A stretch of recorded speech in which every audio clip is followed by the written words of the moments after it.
Hey, I'm Josh Reimer, and I sure appreciate our universal healthcare here in Canada, but back in the day, in many places, they had a simpler way of dealing with ailments. Take a look at these 10 and be very thankful for modern medicine. Have a toothache? Well, why not put a dead mouse in your mouth to cure it? I can think of many reasons why not, but ancient Egyptians did that. Sometimes they'd even mash it up with other ingredients and put that on the tooth. Delicious. Stuttering was a problem best fixed by surgery in the 18th and 19th century. And by surgery, I mean cutting off half the tongue. It was painful, it didn't work, and patients sometimes bled to death. It was not that attractive. If you're a guy who likes to have sex with girls but you don't like wearing condoms, consider simply inserting some crocodile dung into her vagina. With her consent, of course. That's what they did in ancient Egypt. What a time to be alive. If you examine the liver of a sacrificed sheep, you can diagnose someone's illness. Or so the ancient people of the Iraqi region thought. They believed that the liver was the source of blood, and hence the source of life itself. So it all made perfect sense.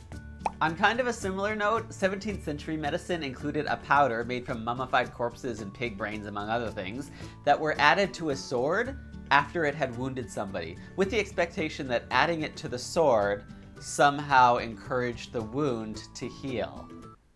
Magic. Arsenic is of course a well-known poison nowadays, but it used to be used in an attempt to cure malaria, syphilis, arthritis, and diabetes. And technically speaking, I suppose if you were dead, you wouldn't have any of those things, so fair enough.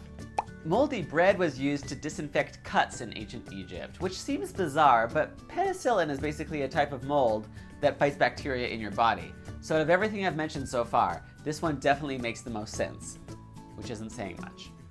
If you were a doctor in medieval Europe, you were probably examining a lot of urine. You'd take a good look at its consistency, you'd smell it to see what you could detect, and you'd even likely taste it for a more accurate diagnosis. Now that's dedication to your craft. So the precursor to Coca-Cola was Vin Mariani, which is a wine that claimed to restore health, strength, energy, and vitality. It was made with red wine and coca leaves, which produce cocaine. Even the Pope at the time regularly drank and endorsed it. Amen. And finally, in the early 1900s, American John Brinkley claimed he could cure sexual issues by surgically implanting goat testicles into a man's scrotum. He had no medical qualifications, and many of his patients died, but he got rich off of it. It's like the medical version of Trump. Good luck, America. Thank you to Jake for suggesting this topic through my website, where you can also enter my latest contest. Bye!